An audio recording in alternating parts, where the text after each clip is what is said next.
যারা ভালো মনের মানুষ, যারা সবসময় মানুষের উপকার করে, মানুষের ভালো চায়, ভালো করে আসে, নিজ থেকেই আল্লাহ তাদের উপকার করবেই। হয়তো চলার পথে ২, ৪, ৫ জন অকৃতজ্ঞের সাথে দেখা হয়ে যায় বা দেখা হয়ে যাবে যারা তার ভালো কাজের অস্বীকৃতি জানাবে বা অকৃতজ্ঞতা প্রকাশ করবে বা মনে কষ্ট দিবে।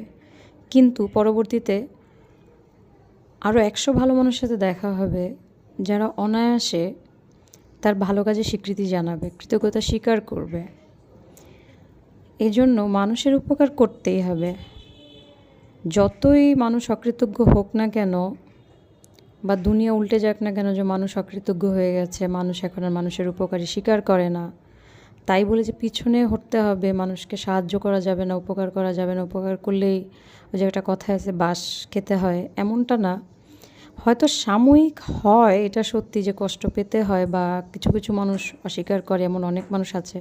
কিন্তু আবার স্বীকারও করে, এক চিমটি লবণের গুণগানও গেয়ে যায় বা অপকটে স্বীকার করে যে অমুকের দ্বারা আমার উপকার হয়েছিল এবং সে খুশি থাকে, শুকরিয়া আদায় করে। এমনও মানুষ অনেক আছে। এজন্য ভালো কাজ করেই যেতে হবে।